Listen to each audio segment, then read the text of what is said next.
What up, everybody? This is the Vanilla Gorilla here on the Gorilla Gang podcast for Super Bowl Sunday. I'm here with my main man, the One Man Gang, aka the Ruger Shooter, aka OMG, aka the Lost Tribesman. What's going on? Yeah, so we're here at Super Bowl Sunday. We're trying to knock this out before the Super Bowl. We want you guys to tune in on, if you're on Facebook Live, both of us are live on our Facebooks. And also, we'll have this uploaded between Monday and Tuesday. As always, even if you're watching this on live, you want to make sure that you go like and subscribe. If you haven't already subscribed on YouTube, it's Gorilla Gang 3421. You'll see the gorillas with the red headphones. That's us. Make sure you subscribe. Click like. Obviously, means a lot to us. Comments mean a lot to us. We answer every comment. And yeah, that's what we're here for, man. Also, we got some things coming up that we want to do for hitting certain milestones. We're not sure what number we're going to do it at yet, but Well, I think we're going to start at least 100. Once we hit 100 subscribers, so $50 gift card. we're going to do the $50 gift card. Gift card. At another number, maybe 300 or so. We're going to do what we call the drunk episode, where me and the Vanilla Gorilla will embarrass ourselves a little bit, but have fun and do a podcast drunk. Or tipsy at least. Tipsy at least. So I'll say this. Y'all don't know about this dude. This dude is a rapper. He has a song that is about drinking. So we will be debuting, at least on our show, my favorite song of his on his album. He was over here last night. We was listening to it it's on Reverb Nation. ReverbNation.com under the name One Man Gang, aka OMG. Go ahead and check that out. There's 5 songs on there, and no, that's not my whole catalog, but there's 5 songs on there for you to enjoy. So go ahead and check that out. We have talked about possibly posting some at the end of the episodes or what have you. Once again, bear with us. We're doing this whole podcast thing, and as we get better, we add certain things. Especially with the editing and whatnot. Right. And also, I think we were talking about getting at a certain number as well when we're talking about the subscribers. One thing I always wanted to try to do is play my hand at doing comedy. So what we're going to do when we get to a certain number, and we'll say what that number is later. I'm going to do an amateur night of stand-up if we can. At an open mic.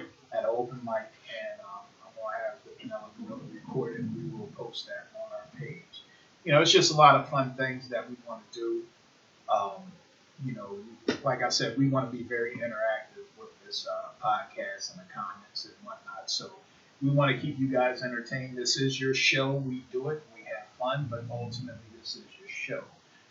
As well, since this is a Super Bowl episode, I did want to say that my prediction for the Super Bowl is going to be 49ers because I picked the 49ers and the Ravens at the start of the playoffs. Unfortunately, I think the Chiefs have a great team, but I don't believe in Andy Reid. I think he's a good regular season coach. When it comes to the playoffs, it is what it is. Oh, well, he's a Giants guy anyway, so he's used to this. Eagles fans will tell you this. The real Eagles fans will tell you the same thing. They were frustrated with Andy Reid at one time because they would win and they would win, but they couldn't. You know what bothered me? I saw a lot of Eagles fans saying Andy Reid the best Eagles coach ever, but I'm not even a football person. I don't particularly like football. I think I've told him multiple times the last game I watched was 1994. Disappoints me every time. And surprisingly enough, the 49ers were playing and Deion Sanders. If I had to like a football player, it would be Deion Sanders, and he was playing, and I watched the 94. But, so I say that to say this. A lot of Eagles fans that I saw on Facebook were saying how Andy Reid was the best coach ever, and yada, yada, yada. You mean ever for the Eagles? For the Eagles, yeah. Gotcha. But they didn't win a Super Bowl when Andy Reid was their coach. That's true. Secondly, even I know, Buddy Ryan is like the god when it comes to Eagles in football. There was nobody more revered as a coach than Buddy Ryan by real Eagles fans. Well, let me say this. I think the thing with Buddy Ryan is Buddy Ryan was a great defensive mind, and he anchored that great defense the Eagles had back then. Yep, Reggie He White, anchored the Jerome Chicago Brown. Bears, the Super Bowl team, their defense. Okay? The problem is Buddy Ryan's team always struggled offensively. But And they didn't win a Super Bowl with Buddy Ryan either, to be fair. Now, True. if what you're saying is true, that, well, not what you're saying, but if you're insinuating that a great coach has to win a Super Bowl, then Doug Peterson. No, Okay. I don't think that matters. But I think in terms of their argument, I wonder how they quantify that Andy Reid was the best coach ever. Like Andy Reid had Donovan McNabb, and this is going to sound fucking crazy from a guy that just said he's not into football. But I did used to play Madden all the time, so I mean, you know. But Andy Reid had Donovan McNabb, if I'm not mistaken. Yeah. Buddy Ryan had, and I remember this, and this has more to do with my best friend, Eagles fan for life, had the Eagles starter thing, whatever. So that's why I knew a lot about the Eagles. Right. Buddy Ryan had Rockin' Randall Cunningham, and that's what And he that called great him all the defense. time. Sam Bain, Rockin' Randall Cunningham. Ooh, we got Rockin' Randall. A great defense. Well, they had And then Keith Byers. Dick Vermeil was their coach. Dick way Vermeil back- was their coach. way back when, and he had Ron Jaworski, correct? I'm not. See, I don't know. I'm the pretty time sure frame. that- Wait. I'm I pretty know sure Dick Vermeil had Ron Jaworski. They had the team with Mike Quick on it. And I know that because my parents like it. But yeah, so you know, I don't know that much. It does bother me a little bit that they think Andy Reid is like the best coach, but you know, it is what it is. Please excuse our third member of the podcast making noise. That's Kennedy the Pit Bull. I Our know we probably have mascot. to let her out. Yeah, You want to let her out of the cage? yeah, that's fine. The mascot is making a bunch This is going to get edited. So get. bloop, bloop, bloop, bloop, bloop, bloop. This is for a bloop. Come on. Now lay down. Sit. Don't sit in the chair. Get away from my food. No, sit. She won't. Good girl. Yeah, she'll never come up on Good girl. No, she's on the chair. the I love the dog. What's up, everybody?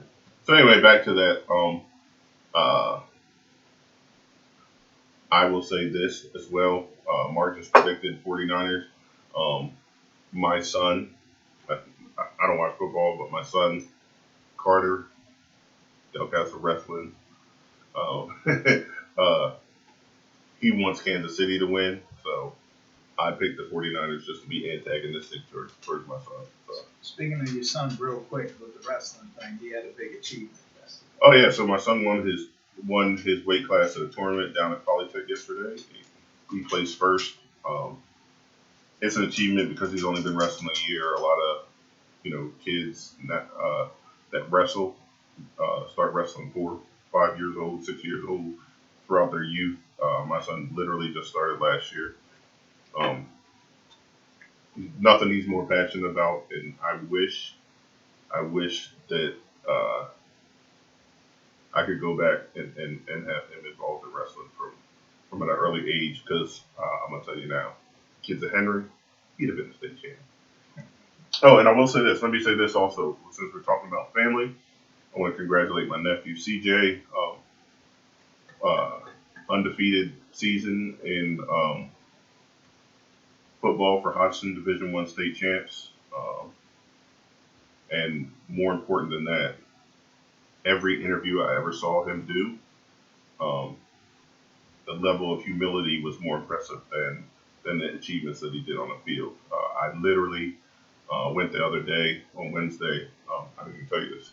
So I went to the Boys and Girls Club because he was Gatorade Player of the Year for the state of Delaware. They gave him a $1,000 check to donate to a charity, and he chose to donate that check to the Boys and Girls Club. So he's a great kid, and that humility means a lot. It means more to me than the football. So yeah, and I've told him as much. But look, I don't give a shit what you did in football. The fact that how you carry yourself outside of that is impressive. Yeah, it's funny. I say that a lot about, I think I was telling Cam yesterday. One of my heroes is Ali, probably my only hero, to be honest with you. And, Celebrity hero. His dad was here. Yeah. A lot of things he did, I thought were very courageous. Some people look at it as cowardice that he decided not to go to war, but that was something he didn't believe in, and he stood up for that. And to say he's not courageous is kind of ridiculous because that man was facing jail time for that. So I don't know anybody. Not facing, he went to jail, right? No, he never He went never to jail. went to jail? They had a trial. And The trial. Okay, yeah. They banned him. He was banned from for boxing some for the time 3 years. for boxing. Yes, for 3 years. That's what it was. So that's a thing I say about Ali a lot is what he did outside of the ring. Speaking of wrestling, was very good with kids. Always had kids around and whatnot. And we just talked about this with me as well. Like, as much as I hate LeBron, my hatred for LeBron is within the lines of that basketball court. And outside the basketball court, I'm impressed. Like that, the stuff that he does off the court is impressive to me. Right. There's my hatred for him is only confined in the area of basketball. So I know I get a lot of grief for hating LeBron, but I just hate him as a basketball player. I don't hate him as a philanthropist. I don't hate him for the stuff that he does for kids, for his community, and all that stuff. I don't hate him as a father. Like, I think the dude is, a great role model as a father. So I think that's one thing that, the passing of Kobe Bryant has put a lot of light on, and it's dads being involved with their kids. Right. And LeBron's great with that. And I know he just caught grief because he was late to a practice or missed a practice or something because he wanted to go see his son's game. And I get it. Like, I'm understanding that devotion to his family is important because, if anything, the whole Kobe Bryant thing, I mean, anything could happen. So being involved with your kids is as a parent, one of the most important things. And we're lucky in the sense that we're not basketball players who have 40-some road games a year and aren't home. We're not professional wrestlers who are on the road 280 days out of the year and don't get to be home. So we're uniquely blessed. Even if we have like a custody situation that, you see your kids 3 days a week, then 4 days a week, or 2 days a week. Man, we still see our kids more than a lot of those guys and women that are celebrities and athletes and that stuff. And that's something that we take for granted regardless. Because that's important. Like, we don't miss birthdays and even with custody situations, you might miss their actual birthday or maybe see them or call them, but then you see them the next day or, something like that. And those guys might not be able to do that. And that's important. So, for sure. I want to say something else about Ali because I know he's your hero. And we did talk about doing a boxing episode. And I think the boxing episode might turn into Ali and Mike Tyson. No, definitely not. Well, I mean, it encompasses so much of both of our lives. You know what I mean? We could spend an hour on each one of those alone. Yes. Is my point. But one thing I wanted to say about that Ali thing and when he was called a coward, each of us in the United States of America that haven't volunteered to be in military, of course none of us are prepared to go to war, nor would want to go to war, nor think about, well, dang, what happens if we have to go to war? That's not how we think. People that are, get out of high school and enroll in the military, they're prepared for that shit. Like, that is what they're able to do. So Ali is, as a fighter, that's what I do. War. If I wanted to go to war, I would have joined the army. I can remember my mom saying if there was ever a draft, she would send us to Canada. I literally remember my mom saying that. I could have went on the buddy system with my best friend into the Marines, and we would have been We would have been in basic training together, and they literally, for the first 4 years, the Marines have this program, like that's a buddy program that you stay together for the 4 years. You're assigned to the same bases, whatever, blah blah blah blah. But I didn't do it. I mean, my mom would have killed me if I did that. But yeah, like none of us are prepared to go to war. Otherwise, we would have joined the army. That's what we would have been doing. Um, so I think it's unfair to call the man a coward. That's not what he was prepared to do. Like, it's just you're not a coward. Like I personally I don't like guns. To put a gun in my hand back then, yes, Mark loves it. And I don't have as much a problem with it as I did back then. But I just always had that Batman mentality, no guns, right?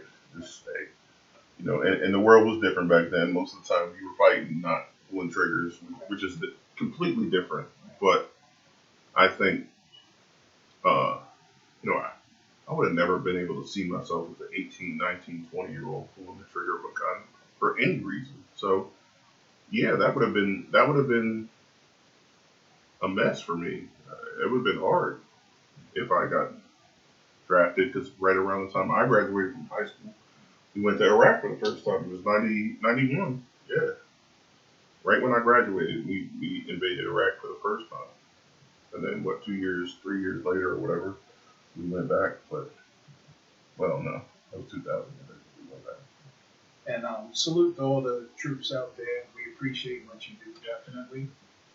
We don't take that for granted. I also have quite a few military members in my family. My father was actually in the Coast Guard. Shout out to, I got two nephews. One was in the military, one still, I believe, is in the reserves. Shout out to them. My brother is in the military. Shout out to them too. If I'm forgetting anybody, I apologize. But like I said, I definitely respect what you guys do. It's not an easy thing to put your life on the line. Right. I mean, literally what I just said. Like you're volunteering to go to a war at any time when you do that. It wasn't for me, but like you, I had a lot of military. Both my grandfather on my father's side, he fought in World War II. My uncle Jack Cameron, family name is Cameron. Right. My uncle Jack, he fought in World War II. I had a great uncle die in World War One. My great uncle Gilbert. Um, my brother Michael, he went into the army in 1988 and stayed for like 20 some years. So does military contracting. Went to Iraq twice, Somalia, Ethiopia, all these different like battle sites. So hell yeah, that takes a different type of human being, and certainly not a bad thing. But yeah, it takes a lot to go there. Two of my best friends, Sam and Joey, both went to the Marines. Um, so yeah, the Marines wasn't for me, obviously, but my experience with the Marine, with the military is a little limited. They kind of used me. Um, I was on break from college. I don't think I ever told you this. So I was on break from college, and my buddy Sam, who was in the Marines, um, uh, they had a military basketball tournament down in Philly Okay. at the Naval Yard. Right. So they made me their ringer. So we were in this tournament, and I was a Division I junior college player, played Division III for 2 years. So I was a ringer, and those guys, it's like playing basketball against wrestlers. Wrestlers are so rough that they just foul and hit you hard, and that's kind of the way these Marines were. So I was a little bit scared to jump because they'll hit you in the air, undercut you, all that type of stuff. Yeah, that's even playing with So roommates back in the day. But yeah, I will brag on myself for a little bit. I dominated the tournament. I think I scored like 40 points a game in the home tournament, so that was fun. There you go. There you go. But yeah. Let's get into All right, so today's topic. Okay, so today's topic. We're gonna shout out Derek Booker uh, for this topic. A couple of weeks ago, I think he posted a meme almost of nine comedians. No, I think it's 12. 12. Okay, so it's a frame of 12 of the some of the legends of comedy. And it says pick two. You can only pick two, etc. And we're gonna put that I think it picture. actually was 2. I think. Oh, maybe three. Yeah. So you had to pick a certain number, and we're gonna put the video. We're gonna put the picture that we're talking about up on our YouTube. And uh, it got us to thinking about, hey, we should talk about comedians and our favorite comedians, and different like clips or different like things that struck us as something that stands out about those comedians. And we don't have the picture, but I think it was Pryor, Chris Rock, Martin, Eddie Murphy, Bernie Mac, Mike Epps was there. Mike Epps, Cedric, was Steve Harvey in it?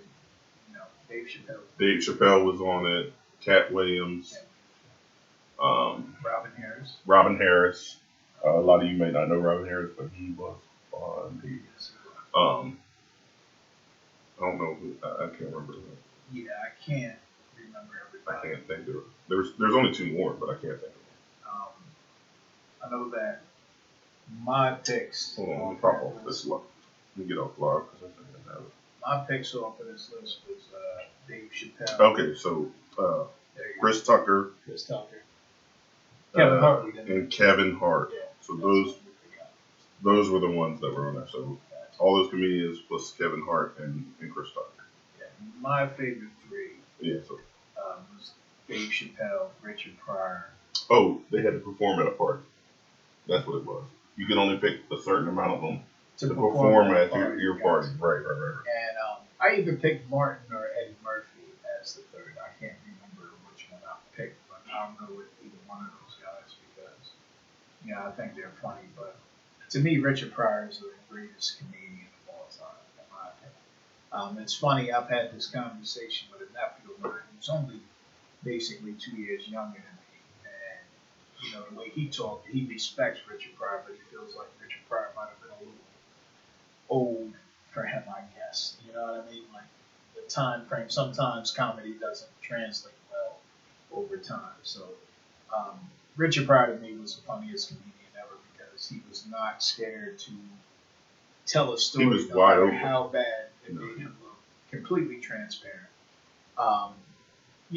And he just was very well with how he put jokes together. He never knew where he was going.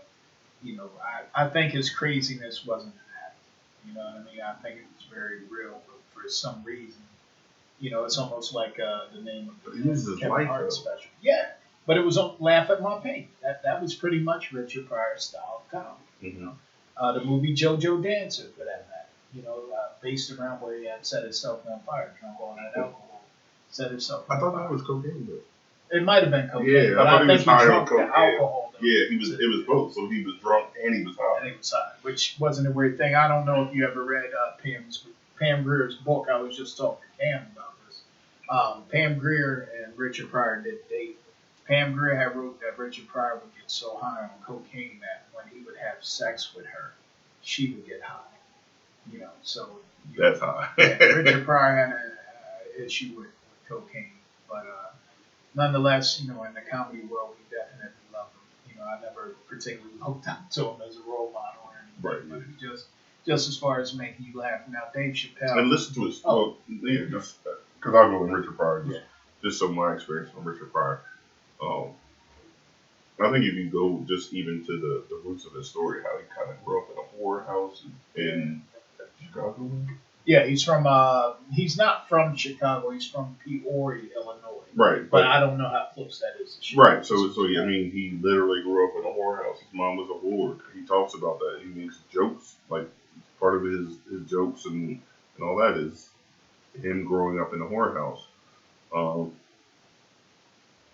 Yeah, and then just going 80s and 90s and you know, I think he had this. He had MS or was it Parkinson's? You know what? I'm not sure which one it was, but it was one of those two. I do know. I think it was Parkinson's because you know some of his final interviews, you know, he had that shaking and you know at one point he could only talk real low, like Muhammad at the end. Would whisper really low. I don't know why I started whispering really low just then. but yeah, Richard Pryor. Um, if I was having a party, I would have Richard Pryor there. Oh yeah. I wouldn't necessarily say he would be somebody that I would say is my favorite. And I think a couple people got left off that list, and I want to knock into that. Like Red Fox was left off of that. One other thing before we Go ahead. move on, I want to say about Richard Pryor, and we kind of had a conversation about this the other day. There's comedians that are good in movies, and there's comedians that's good on stand. Mm-hmm. I personally think Richard Pryor was good at movies. Yes. He was good in the movies. He was actually a pretty. I don't know if you ever seen the Mac. Have you ever seen the Mac? No. Okay. For those of you who've seen the Mac, it's about a pimp named Gold. Okay. Max Julian played the pimp. Richard Pryor was his right hand man.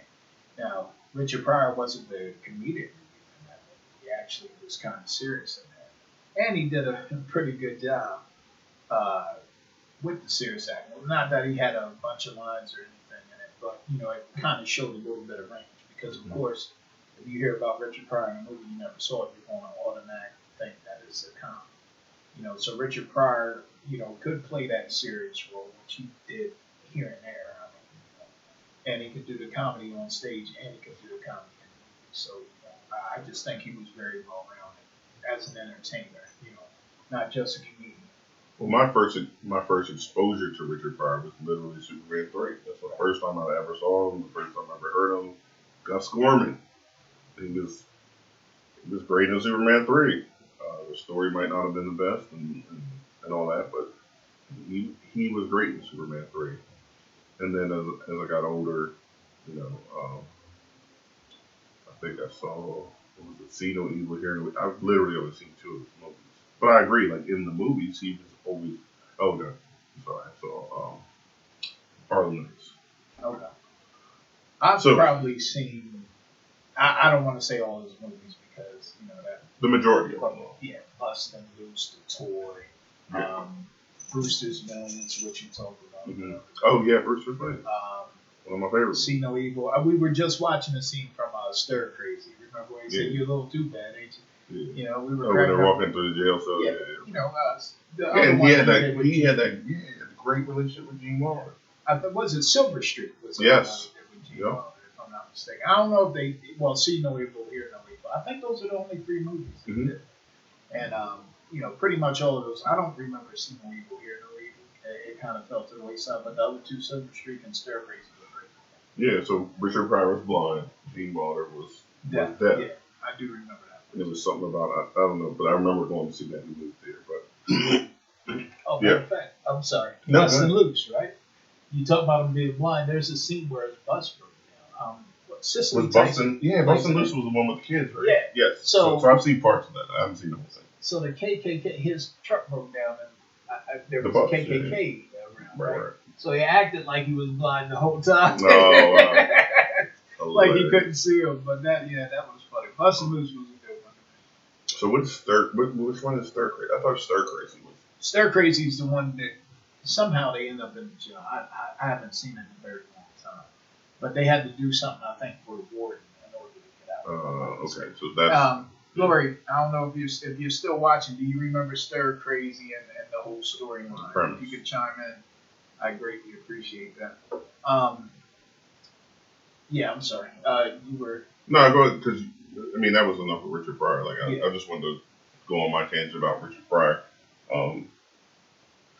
I took the post literal, like who would you have at a party? At a party, gotcha. Versus who's my favorite. They're two different things. Okay. Well, I want somebody that turns the party out cool, but then that doesn't necessarily mean that that's my favorite comedian. One of mine is not even on the list. Right. I think my favorites could do a party. My second favorite would be Dave Chappelle. And when I say second, I think he's the closest to Richard Pryor that I've ever seen, in my personal opinion. And we kind of ran through some Dave Chappelle comedy things he did, not his sketch show. Everybody knows about the Chappelle show. I think at this point it was great. It was phenomenal. I was sad when it ended. Um, Well, so let me ask you this then: did you watch the season that he wrote on? well, that half fake third season, yes, With Charlie I Murphy DVD, and yes. what's But his name? but I still laughed at a lot of skits. Oh, they were funny. Neil Brennan, Charlie Murphy, um, I forget. Donnell Rawlings. Yeah, I call him Ashy Larry. Yeah, I Donnell can never remember the things. I just literally, so Donnell, you probably aren't watching this, but I apologize, but I do always refer to you as Ashy Larry because I can never remember your name. Right. So, we were watching some stand up he did, and for instance, the Ja Rule thing. They were talking about 9/11, how. Well, first he started off with the Dixie Chicks about why are people taking, anything the Dixie Chicks say to heart. They're entertainers, and people need to stop worshiping these entertainers. Which is very true. But let me say this though. So the Dixie Chicks message was more about. So the Dixie Chicks message was more about George Bush lying about weapons of mass destruction. So they had a valid point. It just, I think Dave Chappelle's point was, why are you taking stock in any celebrity? Sorry, I don't mean to cut you off. Lori came through. Thank you, Lori. The warden wanted them to ride the rodeo. Okay. Now, I remember they had to do something for the warden, but I couldn't remember. Thank you so much, Lori. Going back to Chappelle. The Dave Chappelle skit. So he said, like at 9/11, I remember they had Ja Rule on TV, and he says, let's the host of MTV, let's see what Ja thinks about this. He's like, man, who cares about what Ja Rule thinks at a time like this? Right. And what he said, I'm scared to death. I don't want to dance right now. Right. And I'm not trying to listen to his song. Yeah, it kind of went on like, what do you think when I'm at the house and I'm going through something? I say, oh my God, somebody please get Ja Rule on the phone so I can make sense of it. I wonder what he thinks about that. Right. So Dave Chappelle is just hilarious. The stuff he comes up with is very witty, very clever. And he's on the spot too. Like I've seen him do shows and somebody chimes in and you can see him, the wheels in his head start turning and he responds to that person and goes right back into his technique. However, where I said Richard Pryor was good at the movies and the stand-up, I don't think Dave Chappelle's real great movies. No, he doesn't trash. I didn't like Half Baked at all. There might be one scene in there I thought was funny, but wasn't a real big fan of. He's an overactor. Yeah. Every movie he's been in, he overacted. Yeah. Blue Streak, overacted. Yeah. Half Baked, overacted. Yeah. So I have a different opinion about Dave Chappelle. I think that Dave Chappelle has become more of I think he started out being a Richard Pryor type comedian where he used to talk about growing up in D.C. and I think one of the more famous skits or bits he did was about the Sesame Street characters. Mm-hmm. And just like life in growing up in Washington. And I think as he's gotten older, he's become more of a person that uses the truth as comedy. So he's more social. He's a social comedian. So he speaks about social issues in a real way that makes you laugh or that makes you think. So I would not include him on a party celebrity because he's going to make everybody think. You want people, just for me, you want people laughing, you want people to have fun, whatever. And Dave Chappelle now is one of those comedians that makes you think, and it makes you say, "Oh, well, yeah, So I haven't even watched his last two Netflix specials. I heard they're great. I haven't watched them, but oh yeah, the last one made us stirred because he does a little bit of talking about the LGBT. I don't know. LGBT, talking about he's just more of a social issue comedian now, which is less fun. I could say it over. It's just less. It's less natural comedy more political, social kind of, and that's, you know, and there's nothing wrong with it. It's not any less funny, but it's not like a party funny. You know what I mean? You're not trying to think about social issues if you're just partying or whatever. You're not trying to think. So I get what you're saying. I think for me, I can't really separate it. If it's funny to me anyway. right. I mean, it would make me think. That's all. Like I take that to heart, and I would be like, yeah, that makes sense. You know, so to me that's different. So I would not take Dave. I would put Cat Williams, and I know Cat has crazy problems and all that. What comedian does it? Cat just got beat up by a 12-year-old like 2 years ago. But he asked for that. Why do you know? But that's what I mean. Is issues like you know, everybody knows I'm not a big fan of smoking weed or any of that type of stuff. I'm from the old school that yes, weed is a drug. If it alters how you think. But anyway, so I think he quite obviously from his behavior was doing more than just smoking weed, and you know that was obvious. But his comedy is always funny, um, and it's physical, which it's a big thing for me to see a physical comedian. So he's always, you know, I showed Mark this one where he was talking about Gator Boys or Swamp People or something like that. Yeah. You know, and he's G. So you know that type of that is hilarious to me. And I don't even agree with a lot of his comedy, but it's still funny to me. So Cat Williams is definitely one that I would have. Well, you know, with comedy, I was hearing what you were saying about not agreeing with him. I think with comedy, you got to take sensitivity out of it. I think there's a line with anything.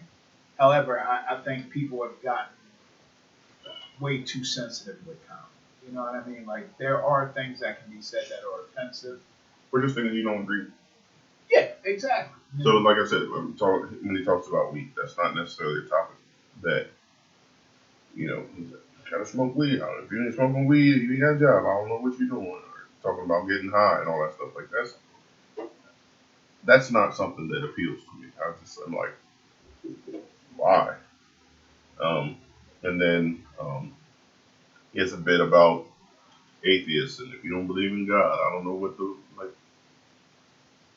I don't agree with it. You know, it's just me. But it doesn't mean if that's 10% of his show and 90% is something I don't care about. It's not like I'm like, oh, he was talking about smoking weed, so I don't want to hear him. Like you don't do that. Like, I mean, if you want to get technical, Richard Pryor turned up as soon as he started talking about sucking dick. Yeah, Richard Pryor. Richard Pryor is probably had no problem saying, "Oh, I suck dick, not hard." Richard Pryor will say anything, and I think that was part of the allure too. Is like you don't know what's going to come out of this guy's mouth. You know, it's shocking, but at the same time, it's hilarious. You know, if he was just shocking, obviously he wouldn't have done well as a comedian. You know. So I'm going to say this, because this is a comedian that's going to get left off of everything and probably erased, other than the negativity. But have you ever listened to Bill Cosby's old stuff? Some of it. Speaking of that, the first thing I got to mention is he had a skit on one of his old tapes called Spanish Fly. Did you realize that? I didn't. And a lot of people like to use that to set kind of the foundation for, you know, what has gone on with Bill Cosby more recently. I've heard Bill Cosby old stand up, and he's great at it. You know what I mean?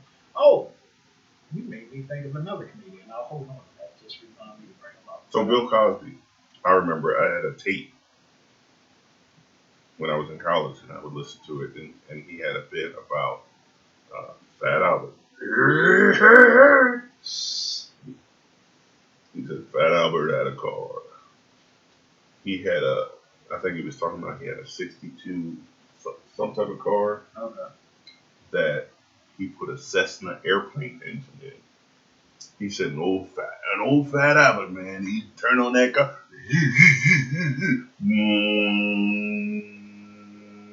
He said, and that car been leaning on one side too, Jack. And he was talking about how Fat Albert had a car, and then he did a bit about how Fat Albert got a hernia from lifting up the sewer. I don't know how many of y'all are at the age where you play ball in the street, the ball would go in the sewer, and you had to lift the sewer grate up. You got to get the strong kid in the neighborhood to lift the sewer grate up and go down in the sewer. So he said Fat Albert lifted the sewer grate, and hernia came out, and that bit, and then he had this revenge story about this dude that he grew up with named Junior Barnes. Junior Barnes had hit him in the face with a snowball with ice in it. He says, so he wanted to get Junior Barnes back. So he made a snowball and put it in the freezer. Oh, wow. Waited all winter to when it was summertime. In the summer, he got this ice ball out of the freezer and hit old Junior Barnes in the face with this ice ball. And man, that was the funniest thing. I remember being in college. We had one guy on our basketball team that was universally disliked, and we named him Junior Barnes. And for forever, this dude was Junior Barnes, like Junior Barnes. So yeah, Bill Cosby was left off the list, but You know, another comedian. When you said Bill Cosby, it kind of reminded me of him. Have you ever seen any of Sinbad's stand-ups? I did. Okay. I have seen Sinbad stand up. He did one called Brain Damage. I Is remember that the one in the 90s? it might have been early 90s. MC Hammer was really popular at the time. And what happened He had was, like a bunch of stuff in the background. And all that. I don't remember what the backdrop looked like, but he came out in this blue and red outfit. And I think when that's- he came out, he said, the people was crying. He was like, y'all gave me that. If I was MC Hammer and came out here, y'all would have been going crazy. Now I'm going to go back and I'm going to do this again. When he came back out, he started dancing. I did see that one. He started That's the one I dancing saw. like MC Hammer and stuff. And after he was done, he was like, man, I'm too old for this, man. I'm almost out of breath. The funny thing about that stand-up, and I think this cemented Sinbad as a star at the time, is number one, it was extremely hilarious. He kept it clean and he talked about issues that anybody could relate to. Like, for instance, when he talked about his mom, he had a skit about his mom beating his behind. Mhm. Said the mom would, make this face, and then it was like she would have this golden belt or whatever, and tear his behind up, and he grabbed the belt. One time. Yeah, he grabbed the belt, and Bob would look Said, at him. what time I grabbed the belt? Yeah. Yep, I do remember that one. Yeah, Sinbad was very funny. He had another stand-up called Son of a Preacher Man. It was okay. It was pretty good, but it was nowhere near the Brain Damage. If you get a chance to watch Sinbad's Brain Damage, that is a very good stand-up. You can watch it with your family. Doesn't say one curse word in it. But Sinbad was along that, and he actually worked for Bill Cosby, so he had that. I guess Huxtable. I won't say Bill Cosby because obviously, depending on what you believe, Bill Cosby wasn't the greatest guy, but if you take it along the lines of the Cliff Huxtable line, Sinbad was along that Cliff Huxtable type of person. Worked for Bill on A Different World. Yeah. And speaking, I think his acting translated. He was one of those ones that he probably wasn't the greatest comedian, but he was probably a better actor. He did that movie with Phil Hartman. I love that movie. Oh, wasn't that Jingle All the Way with Arnold? No. He wasn't Jingle All the Way, but he was in a movie with Phil Hartman, House Guest. Okay, yes. So House Guest, he was in. I loved House Guest. You had mentioned something, not to cut you off, you had mentioned something about Sinbad being in the mold of Bill Cosby. Just in case you don't know, Richard Pryor actually started out as a film comedian. He was kind of along that Bill Cosby mode. And I remember, because of JoJo Dancer, which is about his life, it's autobiography that he pretty much stars in, something snapped at some point. Now, I don't know if it was something he was going through in his life, but he basically on stage, somebody heckled him, and then he's like, basically like, fuck, and started, reality kicks in. Yeah. Started cursing on everything. So why? and I don't want to speak for him, but why go up and pretend to be something that I'm not, or this isn't my life? Like, hell with that. I'm just going to talk about myself. Right. And he probably became more funny doing that. Yeah, I mean, I had a CD at one point with one of the discs was Clean Richard Pryor, the other disc was Dirty Richard Pryor. And there was funny stuff on both. You know, I really wanted to find that prison one, the military prison one, where they had put on this play, because I think if I tell the story, I won't do it justice like hearing it from him. But if you can find that skit, there was a skit he did where he was in a military prison and these people came on to put on this play, and well, I'm not going to get too much into it, but they put on this play and it was hilarious. And I mean, even the way, like, it was funny throughout, but the way he ended it made it even more fun. But yeah, I'm sorry I cut you off. No. I mean, that's the way podcast goes. Yeah. So, Aaron, what's going on, bro? I think another person that would have been on my list as far as a party would have been Robin Harris.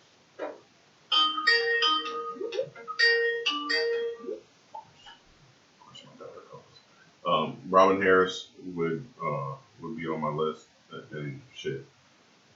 You ever watch House Party 1? You ever watch Mo Better Blues? Like, literally his job. Harlem Nights? He was in Harlem Nights? Right, but I mean, so I say Mo Better Blues because that's like his job. He played a comedian in Mo Better Blues, and like, if we're talking about who you would have for a party, I would take Robin, because Robin is super interactive with the audience. You know, I think on the one stand up that he did do that's out there, he's interacting with Tiny Lister, interacting with other people. He's like super interactive with the crowd, which would make it a good thing. And don't forget, I thought he stole the show in House Party. You know, he was absolutely phenomenal in House Party. But you know where he kind of got his start from? And now, I might be mistaken, but I believe he got his start from doing the things with Robert Townsend. Remember Robert Townsend used to have those? I forget what it was called. I do too, but I think he might have been in Hollywood Shuffle. Right. Now we got the mushy moment over with. Yeah, Lori said, mentioned Bebe's Kids. Yeah, that was a good skit. And they also made a cartoon movie of that later on after he had passed away. Matter of fact, Faison Love had the voice for that. Faison Love is another comedian who I actually do like. But he's more actor funny than he is on stage. I've seen him do, well, I've never seen him do a full stand-up. I've seen him on Def Comedy before in my life.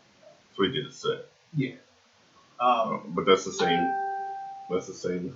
That's the same as when we were talking about Tommy Davidson, and I said Tommy Davidson last night. That shit was hilarious. Yes, it was. Oh my goodness! And I do not like. I would have never thought he was funny. Tommy Davidson like that is not funny to me. I hated him on Living Color. I hated David Allen Greer on the Living Color too. Everybody else was funny. Those two, you could have got rid of them. I would have been fine. Nah, I like David. I like. You like David Allen Greer? Not David Allen Greer. Tommy Davidson? Tommy Davidson. Remember when he was like the chef? He did, order that! Ding, ding, ding. See, and that was the thing with him. Most of his stuff was physical, kind of. You know, so for him to kill that stand-up set was shocking. It was amazing, wasn't it? Yes, and that's on, what was that? It was Shaq's, it was the very first Shaquille O'Neal All-Star Comedy Day. Yeah. Very first one. Check it Tommy out. Davidson is awesome in that. Yes, he is. Harry Spears. Telemundo is hilarious when he talks about Telemundo. Ridiculous. Yeah. Sábado y cante. He did a great job on that. Harry Spears was awesome on that. Yeah. Harry Spears talks about, you know, he does the Shaq. The Shaq's obviously in the audience, and he was like, "How the fuck do you get a job as a commentator and you can't talk?" Right. And he does the little Charles Barkley. He's like, he said something along the lines of, Charles, you never know what the hell he talking about. He was like, Kobe Bryant, Kobe, basketball is brown like a donut, like just like And then he does the freestyle rap as DMX, Snoop, Oh yeah, doing the Jay-Z. voices. Yeah. He's very talented at doing the voices. Yeah, so he does all them. So yeah, that very first Def Comedy Jam or the All Star Comedy Jam was pretty hilarious. But yeah, he was left off. Yeah, and talking about another comedian I think is good in movies. His stand-ups are horrible. Is Chris Tucker. Chris Tucker is not particularly on my list of best comedians. I'm just mentioning him. People on that list. All right, let me stop you, and I'm going to interrupt you. Yeah. So let's talk about comedians that aren't funny on. Let's just make a list. Comedians that aren't funny necessarily as stand-up comedians, but acting-wise. So we got Chris Tucker. I think Mike we Epps. both would agree Mike Epps is another one. Mike Epps has funny moments in his stand-up, but not necessarily this overall good shows. But he had me crying and all about the Benjamins. I mean, when he said the guy's hairline so far back, he got a salute like this. Was he talking about LeBron? No, oh, you stupid. You stupid. Hey, I don't know. They fixed the front. You seen LeBron in the back they have lately? spray paint, baby. But you seen him in the back lately? It's like they took everything from the back and put it up front. Spray paint. Ever since he took that headband off, man. Who else would you say is good in movies, but not necessarily? This might be controversial. I do not particularly think Chris Rock is funny. Which way? Because that brings up a good conversation. I think Chris Rock is one of those, has his moments. I also think that Martin Lawrence, for me, is in that category. That Martin Lawrence's stand-up is not particularly funny. Oh, no. It's just me. It might just be me. But I don't think Martin Lawrence. I've listened to Martin. I had Martin Lawrence's stand-up.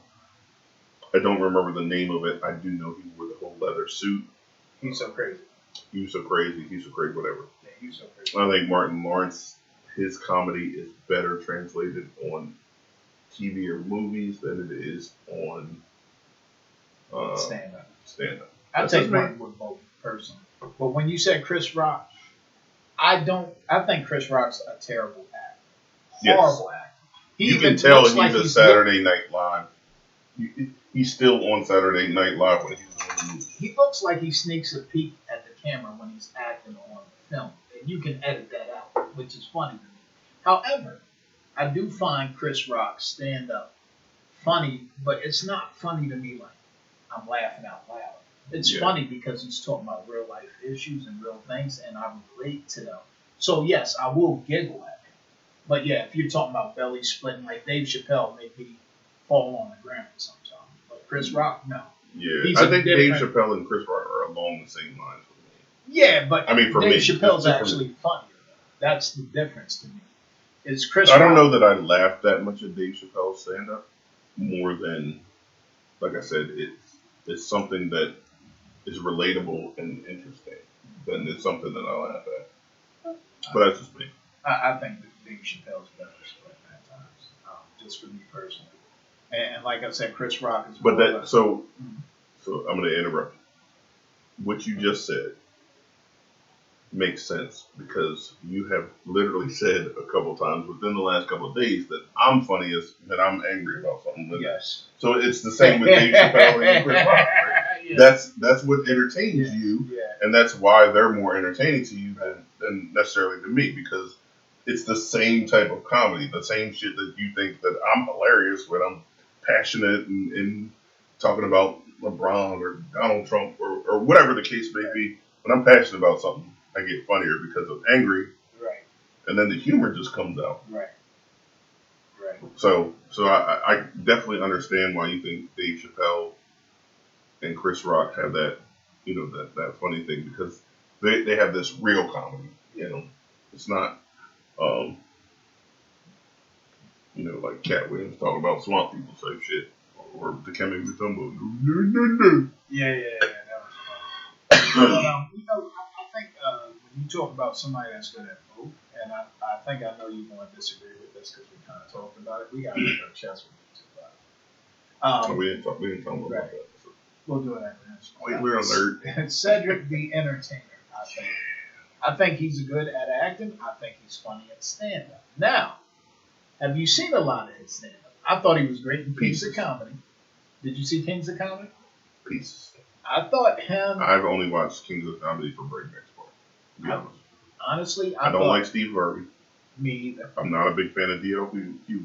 I thought he had his I moments. think DL is more of one of those political comedians, social issue comedians, and blah blah blah blah blah. He has. And he's his going to make moments. you think. So Yeah. he's not a bad comedian. It's just not something that I would say I'm a fan of. I got what you're saying. But it's not that he's not a bad comedian. So DL, I like on you, bro. DL, I like you. I think you're funny, especially when you were talking about you were praying on a plane and said, "God, I know you can hear me. I'm too close to you for you not to hear me." I like when he was talking about his family wanting money from him. You ever hear that? How he made a certain amount of money his dad wanted him to buy him a car or something. I don't know. No, But yeah, I that know was fun. Kevin Hart did something like that. Yeah. About buying his dad a truck. I thought Cedric was great, and I thought Bernie Mac was great. Steve Harvey, he didn't even have to be on it. That's why they made him the halfway host. Yeah. I don't like Steve Harvey, period. Let me say that right now. For several reasons I'm not going to get into. But Steve Harvey's not. Even on Family Feud? I love him on Family Feud. I don't I'll like say him, that. period. I mean, it's not even. Okay. He might do a good job on Family Feud. I don't like him. Right. Um, So I think he's great on Family Feud, but anything else, I wouldn't order a pay per view. and if by chance, Steve Harvey, you do see this, I would love to have you on the show to talk to you about it. You're probably not watching, but if you are, Oh, we'll tag you though. We'll tag Steve yeah, Harvey. Because Steve, I'd love to be on Family Feud. Shit. okay. I think I would. Well, I'm cocky and arrogant. We had this argument earlier that cocky and arrogant aren't two different things. Hey, I'm cocky and arrogant. I can win Family Feud. Even the lightning round. But so yeah, those two guys are on a different level, and it's not the upper echelon. Like when you think upper echelon, you think Who are you talking about, Dave? no. Oh. We're talking about Steve Harvey and Cedric. Oh yeah.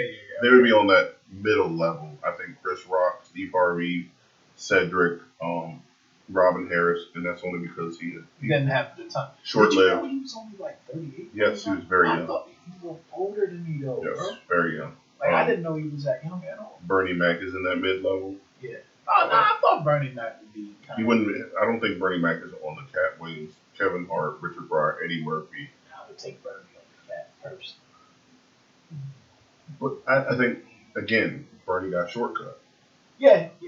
and that's why you know what I And mean. he started older too. He started older and he got cut short. I think had Bernie lived a little bit longer and had more stand up, because we know Bernie is more of an actor than we do a comedian. Like he had a couple That's things. fair. I mean, he started on That's Def fair. Comedy Jam, right? And then he kind of did the Kings of Comedy. Yes, and that was kind of it. Yeah. So I mean, that's he why I did would put movies, Bernie in the yeah. middle. Yeah. Just he didn't Oh. have enough to. He has my favorite line though on Ocean's 11. I didn't You see remember? it. No, I didn't Oh see it. man, I there didn't was see a any of those scene movies. where because they were doing a con, okay, and they kind of Andy Garcia kind of caught him. It was like, look, you had this guy playing at your table, and this, that, and third. It's like, so you get a black man, and you won't even let me deal the cards. You might as well call it White Jack. Well, that's kind of Oh, like man. in Boomerang. So remember, Martin does this whole thing about the pool cues. Yeah, And how how the white ball knocks off. how the white ball knocks all the other balls off, and the game ends when the white ball knocks the black ball in the hole. Yeah. That was good. And I think somebody that also is left off that me and you talked about yesterday, John Witherspoon. Oh, John Witherspoon. Rest in peace to him. He just died recently as well. Rest in peace. Don't necessarily. I'm sure he did comedy sets, but No, but he was definitely funnier on screen. There's a lot. No. Oh, you scratching. Yeah. Third member Kennedy, go lay down. So there's a bunch of people left off the list. Aziz Ansari, Ralphie May, who's a bigger dude. George Lopez is hilarious. Bill Burr is funny. I'm not a big fan of Bill Not a Burr. big- I've heard some of his stuff. Yeah, he's funny. Uh, who else? Paul Mooney left off every list, but funny as fuck. Listen, The dude wrote Richard Pryor's shit. You listen. can't knock a dude. If Richard Pryor is your favorite comedian, you can't knock Paul Mooney because Paul Mooney wrote his shit. Well, I'm gonna tell you like this. He must have wrote the jokes that ain't. Listen, I'm not saying Paul Mooney's funny. Paul Mooney was funny on some of the Chappelle stuff. That Have you heard his stand up? pieces. This dude said, well, no, I don't. That's too much. Yeah. That's too much. Okay. But Paul Mooney is funny. All right. Paul Mooney is super, super funny. So if y'all don't think Paul Mooney is funny, go listen. I'm gonna make Mark listen to some Paul Mooney stuff. He's also interactive. One of his stand-ups, he's on a stool in a small comedy club and interactive. That I like that. I like when you're interactive. Yeah. I mean, that's dope. There was something I did want to mention. I don't even know if you really can call him a comedian like that, but that's what he's classified as. I'm actually related to a comedian. Rudy Ray Moore Exactly. is actually. Mentor to Robin Harris, Bernie Mac, Eddie, Richard, Martin, Dolomite. He said Rudy Ray Moore, y'all know him as Dolomite. I told him the other day, I remember my dad having records of Dolomite and this chick called Mom's Mabley. And one thing I will say, we're an hour into this podcast and we haven't mentioned the female. Look, I'm definitely not sexist. However, I can't think of a female comedian that has reeled me in. I mean, Monique has had some funny moments here. Yes. Samora has said some funny things. But, a female comedian that has just.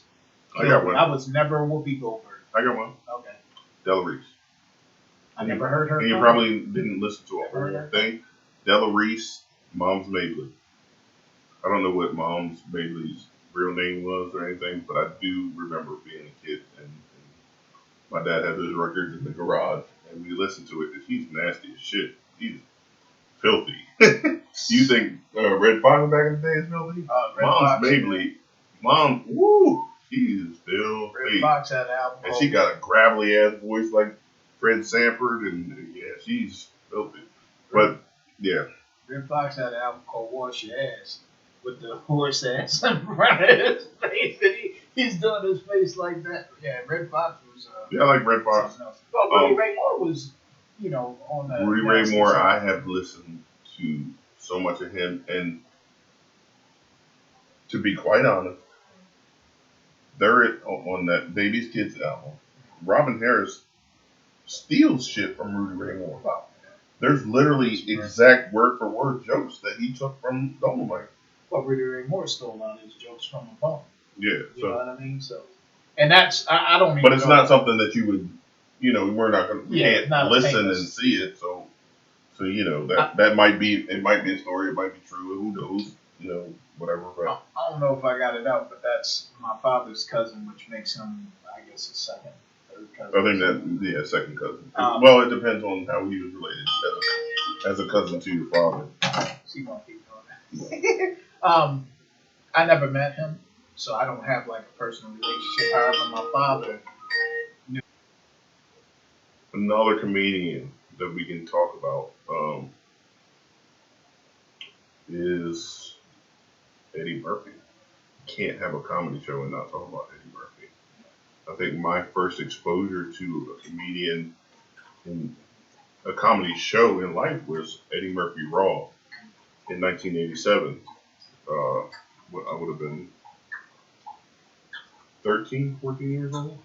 And somebody, I don't know how we got the tape or whatever. But yeah, Eddie Murphy Raw I literally watched that shit day, every day for a while. Had it memorized. I could do the whole. I would like to talk to you about some of the things that you do in your show now. And then Right. he did the Richard Pryor. Right. He said, "Well, tell that motherfucker have coke in his mouth. Shut the fuck up." He did. I was amazed that he could do the voices. I was like, "Yo, is that really them?" And I remember it was talked about divorce. He talked about his parents and the green pepper burger, Rocky. and the dude at Rocky with this whole his lips up.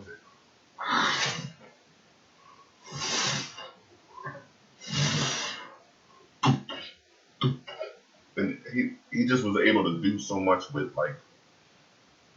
his voice and being able to change his voice.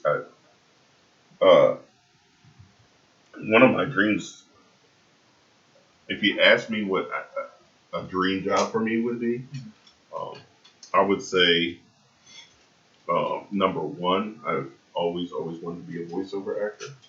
I think um, when most people sing in the shower, as a kid and beyond, I always did voices in the shower. I practiced doing voices. So, I hear things and I can do it. So, the Bill Cosby, I can do Bill Cosby. I'll obviously have a deep voice. Mufasa, you are my son. You are the one true king. Strangely enough, I can do Kermit the Frog. I only hear Kermit the Frog here. That type of. So I always practice voices. Always been able to do voices.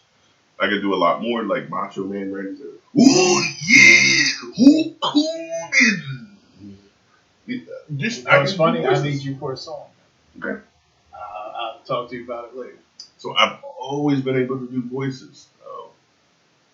It's even at work. I have a deep voice, and people think that it's scary. So as kind of a disarming thing, because I work virtually, so they don't get to see me physically.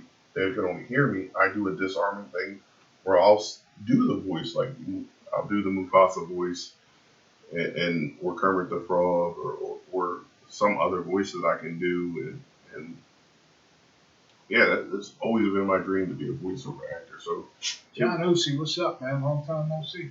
It was so impressive to hear my first experience with a comedian that he could just do all these voices. I think he did Ralph Cramden in Delirious. He did Mr. T in Delirious. Hey there, Ralphie boy. That whole thing.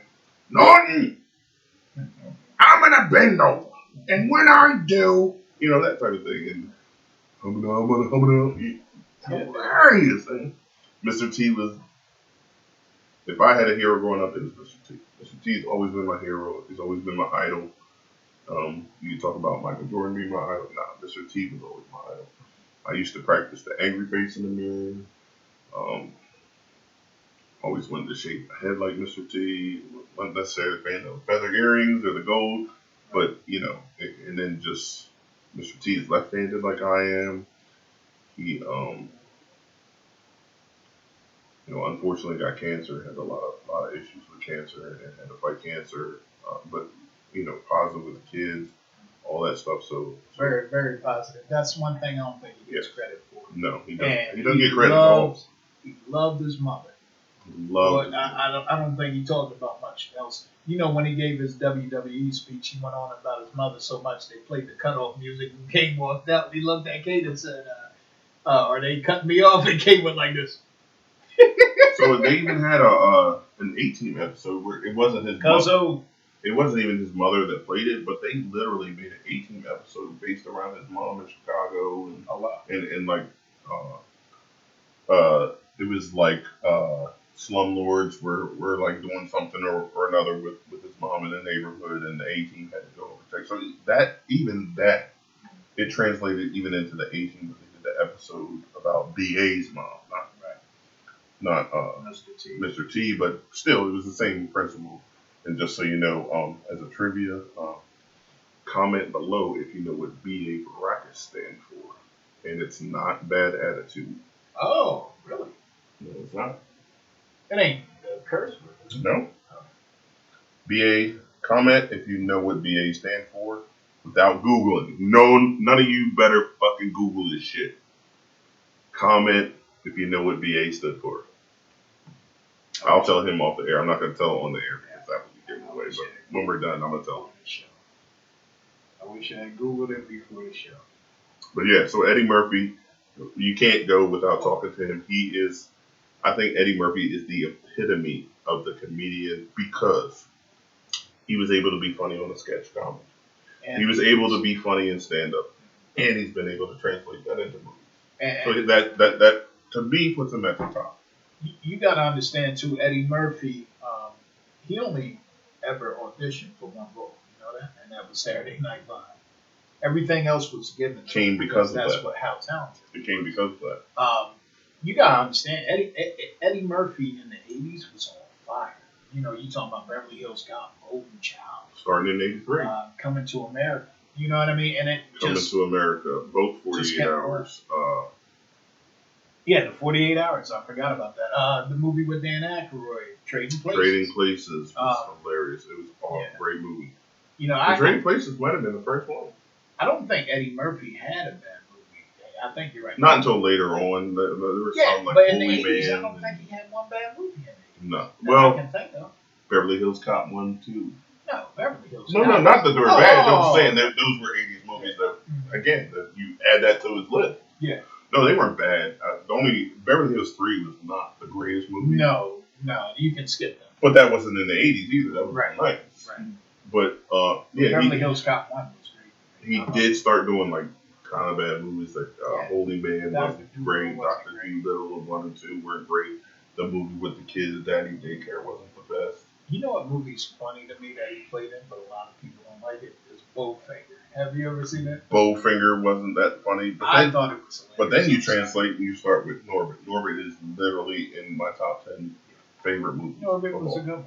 Norbit, you got Recipe. the Nutty Professor 1, 2 not so much, but 1 was really good. That's a remake of a Jerry Lewis. Jerry Lewis, yep. Man, he just was in so much like. I think he's like the epitome of the comedy. Like, I don't think. I think you have to list him as the greatest of all time because he can transcend every whatchamacallit, Well, I'm not every going to venue. argue. I'm not going to argue with anybody that does put him at the top. Right. You know, that's hard to do. I just, you know, for me, if I'm going to say something, I would say Richard Pryor. And I think Richard is another one though. Richard had great movies. He had great stand-up. And he had the sketch comes That's of Richard Pryor. That's hard to do. So I think they're neck and neck, man. I think the reason why I would give it to Eddie, and this is just personal preference, is the voices. Richard wasn't as good at doing imitations not really. and all Not that stuff. Specific people. Right. And that's why I would give it to Eddie, because that to me is an impressive thing, because that's something that I do. I do voices, so I know what it takes to have to be able to do that. Right. And that's why I would give them the nod. Richard Pryor on my list of favorite comedians, which is opposite of the meme that we're going to put up, the who would you have at a party. Richard Pryor is always going to be my number 2 comedian of all time. Just always. And Eddie is number 1, obviously, for those reasons. As a matter of fact, I will just give my top 5, I guess. And then Mark will give his.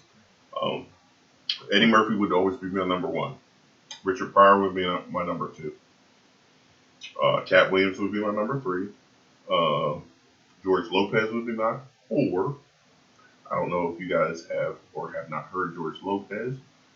George Lopez is funny. He's great. Great comedian. And my number 5 would be tough. But I think I would go with somebody you haven't heard of.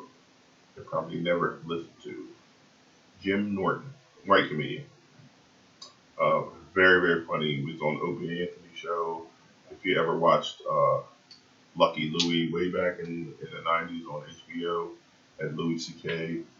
Um, Jim Norton has a real and a raw comedy that is just funny. So I would go Eddie, Richard, Cat, um, George Lopez, and then Jim Norton for my top five.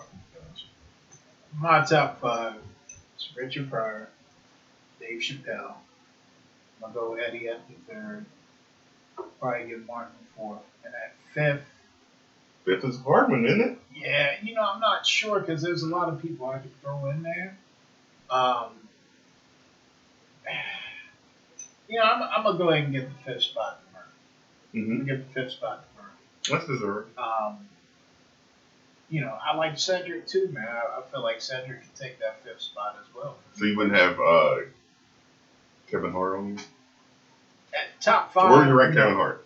If you had a top Kevin 10. Hart's just outside of that, no honesty. I think Kevin Hart, I don't want to say he's still coming up, but Kevin Hart has had a comedy special or two. I didn't think it was that good. I think his earlier stuff wasn't fun. I think he got funnier as he came along, Yes. but he also did a stand up right before this last one, or maybe it was the one Was it before What that Now? one. It was the one he was talking about. I think I told you yesterday. He was talking about a zebra and a deer mix called a death. That might have been Or What Now? it's, So comment below if you know what he's talking about, if you know what comedy special he's talking about. I think Kevin Hart has gotten outside, and this is with anything, right? This is we'll talk about this for a second, and then we're gonna dip out, but because obviously the Super Bowl is going on right now. But Is this something? yeah, so once you start going outside of your craft and expanding into different things, you start to lose what makes you special in that thing that you were special. Mike Tyson did it. He went away from focusing on boxing and got into some other stuff once he got money, et cetera, blah blah blah. And he lost what made him a great boxer.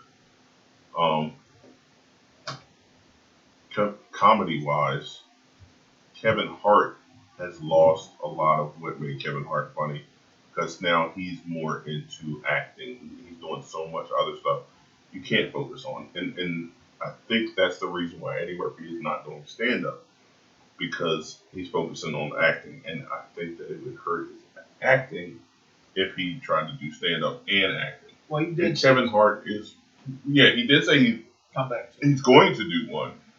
But I think Kevin Hart is so entrenched in acting and his acting roles that it hurts his stand up. So I just feel like that's something that happens with athletes, it happens with comedians, that once they start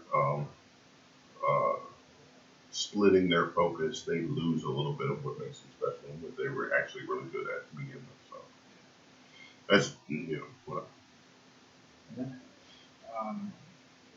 Yeah, Kevin Hart's definitely a good comedian. Absolutely funny as hell, man. Some movies of his too wasn't. Like I thought the one he played that was a drama was a pretty good movie. I forget the name of it, with Bryan Cranston. He's Bryan Cranston's Yeah, character. Night School wasn't all that great. I can tell you right now, I hate Tiffany Haddish. I'm sorry. Yeah. I know she has a great backstory. She has trials, tribulations from young. I understand all that. But she is a complete overactor. One thing that I do not like is overacting. She, like Dave Chappelle in his acting, way overacting. It's just too much. But you know what? I think that's consistent. Because even in her stand-up, it didn't deviate much. Dave And her Letterman. stand-up was trash. Like, she got booed off the stage on her stand-up. Well, she just did a Netflix special. I can't remember, but she also was on that Dave Letterman show that he has on Netflix, and she was a little more calm on the Dave Letterman thing, but she seems to consistently. I don't think that's particularly accurate. I think that's her, and Yes, that's all she knows how to do. That has zero appeal to me. She's okay. I despise Tiffany Haddish's acting. Yeah. You know, I'm not going to say I despise her as a person. Don't know her, obviously. That would be unfair. But as an actor, I will not watch a movie that she is in. Just won't do it. She is consistently the same person in every movie. And that's not acting, though. That's just being yourself in a movie. You're right. Reading I feel lines. the same way about Kevin Spacey, honestly. I feel the same way about Will Smith. For a long time. Not recently. In the beginning, Will Smith was always Will Smith. He was always the same person. It started to change around Ali. And then different movies. And I will tell you right now, I love Will Smith. I love this movie. 7 Pounds. I don't cry, but 7 Pounds will get a tear out of the big guy because it's not him being Will Smith, but he was Will Smith in the first 2 Men in Blacks. He was Will Smith in a lot of his movies, and then to his credit, he has transitioned into being a fucking fantastic actor. He's an amazing actor, and I won't take that away from him. But in a lot of his early movies, he just was Will Smith in every single movie. So, not taking away anything from him now. So, we don't want no bad hating on Will Smith comments because that's not good. Now, to end the show, we have this nice little chessboard here. Oh wait. So let me tell you. So, you know, our show started around comics and cartoons, and I wanted to show Mark my comic book collection downstairs. So we went down to the basement after our podcast last week, and Mark noticed that I had a chessboard on top of my comics, the thing I have all my comics in. He said, "Wait a minute, you didn't tell me you played chess." So we got to talking, and I told him how my older brother CT was in chess club and kind of used me as the guinea pig to beat up on me with chess and all that stuff. So we brought the chessboard up, which is right here. We picked who's going to be what, and we decided to make it a segment in the show that every week each of us get one move. So the game's not going to be over for who knows how long. Neither one of us are 3-4 moves, and the chess game is over. But we want to make it a segment. It's something that, you know, we both kind of like. I will give a shout out to Selena. Selena can literally tell you pawn, rook, knight, bishop, king, queen, and go through. So me and Selena actually, it became, to his credit, without him saying that, I wouldn't have been able to bring this upstairs, and Selena, my 5, almost 6-year-old daughter, would not have been involved. Now she wants to play chess, which is awesome. That's awesome for a 5-6-year-old. So we are going to do one move each. You can talk about with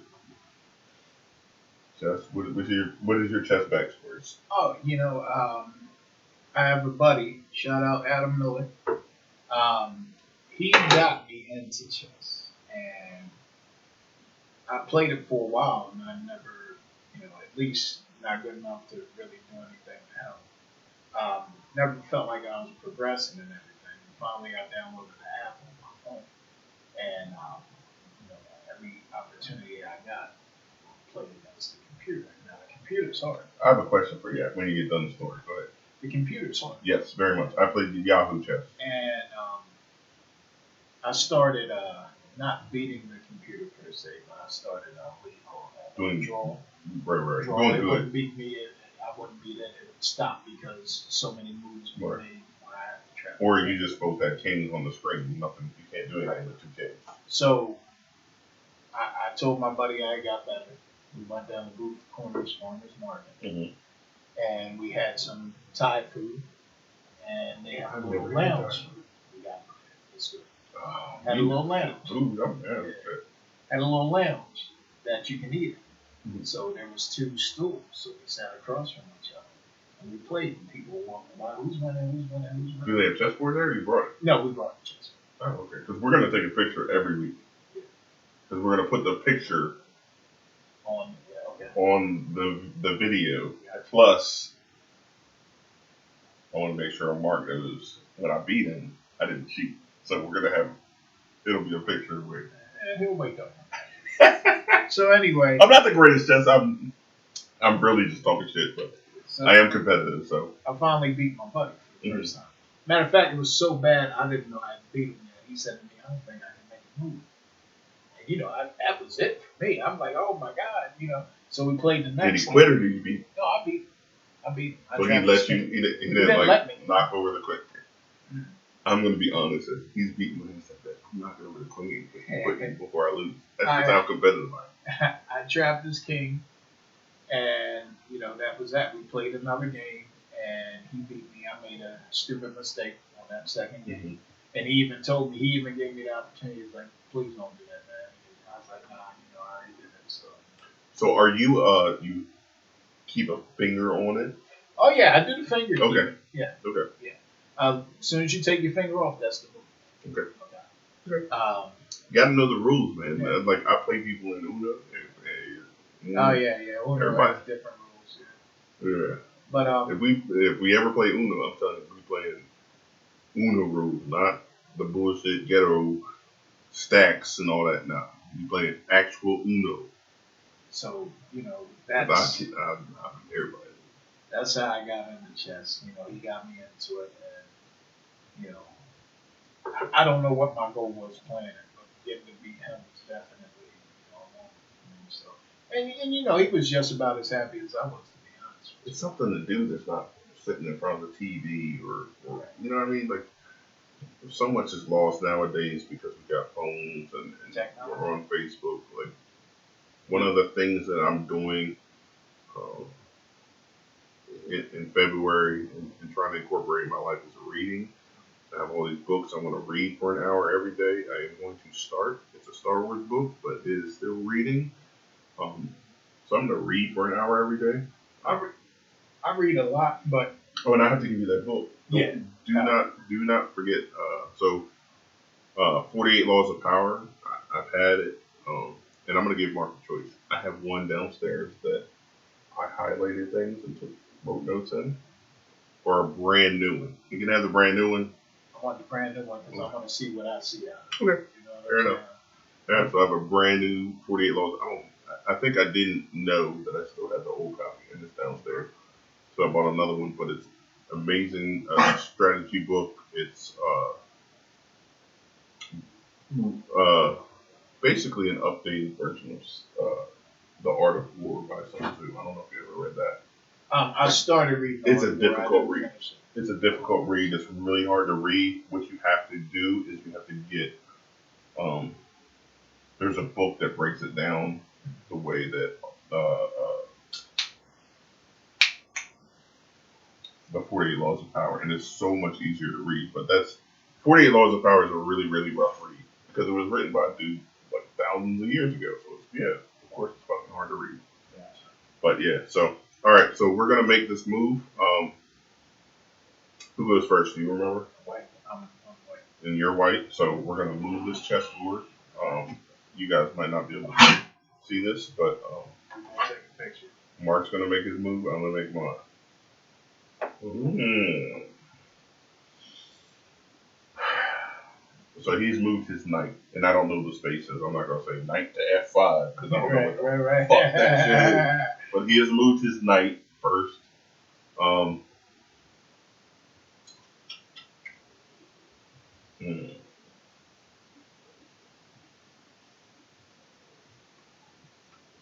Get away from that package. All right. So I am moving a pawn up 2, and that's gonna be my move for the week. Hey guys, we will see y'all next week. Again, like, subscribe. If you watch on Facebook Live, please go and like the video on YouTube, and comment, and subscribe. I'm not going to tell you to watch the video again on YouTube if you watch it live, but you're more than welcome to because we do edits, and it'll be a little different. It'll be a little bit comedy.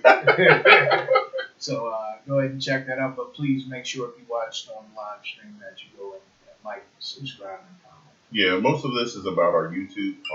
We want to make sure that our YouTube gets many views, likes. That's super important. Um, when you're supporting us, we appreciate you guys watching on live. And I know it's hard to interact with some of you guys, but um, like and subscribe to the YouTube. Comment. We'll definitely, we're both pretty attached to that YouTube, and we will definitely respond back. And let us know if you like what we're doing. Hopefully, yeah, any comments, criticism, we're cool with all that. Topics for any future shows. I know this show kind of got all over the place, even though we kind of focused on comedy. But yeah, let us know if if you have an idea for the show. Yeah, let us know if you want to come on the show. We got a spot for you. Be happy to Yeah, that'd be awesome. So, all right, y'all. We had fun. Hope you're enjoying the Super Bowl.